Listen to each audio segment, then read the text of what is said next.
Good morning, sixth graders. Welcome to English.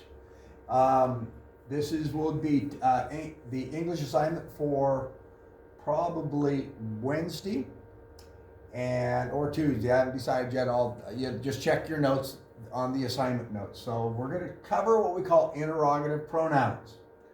An interrogative pronoun is used to ask a question. Interrogative pronouns are what? Which, who, whom, and whose. The pronouns do not have antecedents. Now, what that means is this.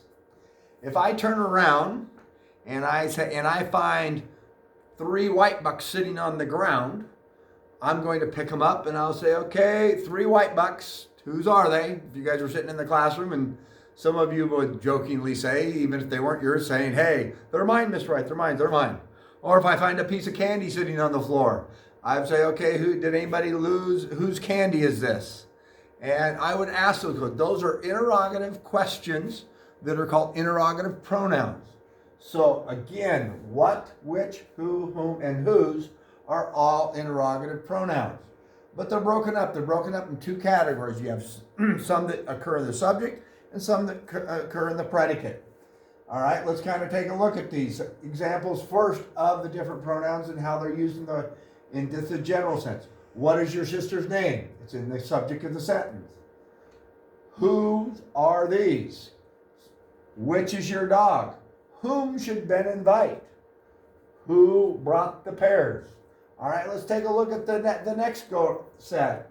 We use who and whom are often confused. In other words, when do we use who and when do we use whom? You're going to see that here. Use who as a subject or a predicate. Noun, and whom as a direct object, an indirect object, or an object of a preposition. And some of you many of you I call them and have been calling me and asked me to review these with you. Do it again. We need to get these straight with you as far as because if you're still struggling with what those are, this is going to be difficult to figure out when to use whom. So let's take a look at these. First one, in a subject, who is that man? So we're using who in this one, and it relates to the subject of the sentence. If you take a look at the next one, to whom, now what's to? All your hands growing up, I know, left and right. Because everybody's saying, Mr. Wright, I know, it's a preposition. Yes, you're right, very good, have $1. But the key is, what you need to see how it's being used. To whom is and speaking. All right? Keep in mind, notice the prepositional phrase came first. It's a question, and so the subject actually came after the be verb. Because we're looking at, in that whole thing, the object of the preposition, remember, is not the subject. And is the subject. So if I diagrammed it out, as far as just the subject and predicate, I have and as the subject, is speaking is my be verb, with helping the speaking. All right, now going through.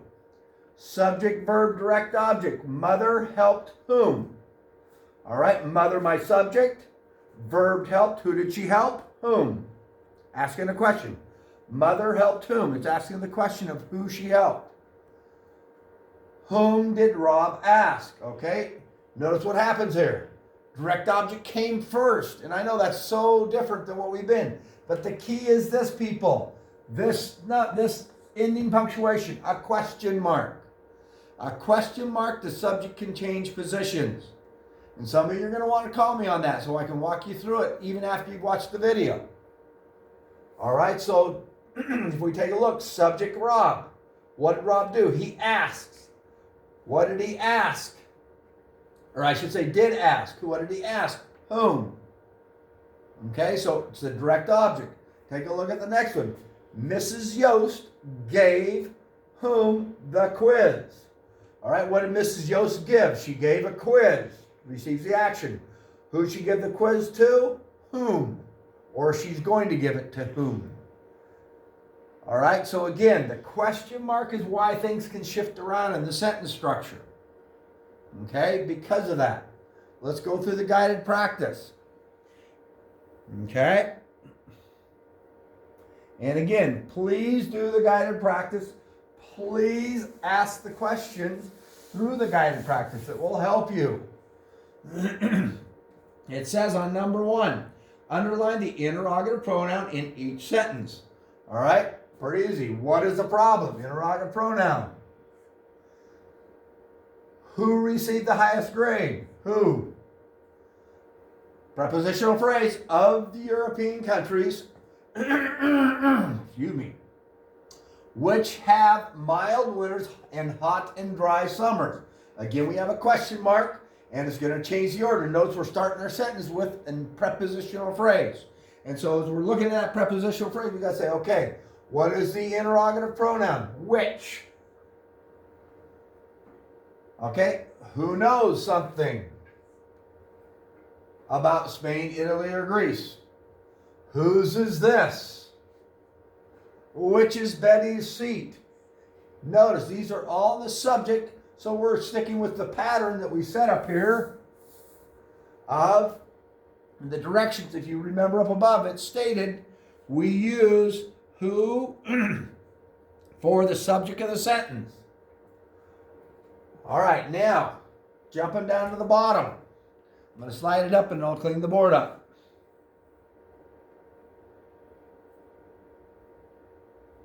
And also, here's our friendly orangish pink box. I tell you all to keep an eye on right here. Know it. Write an interrogative pronoun to complete each sentence. All right, now, there's a couple choices here. Who is your best friend, or which is your best friend? So you could actually have who / or which. All right, number 8. Blank is your favorite game.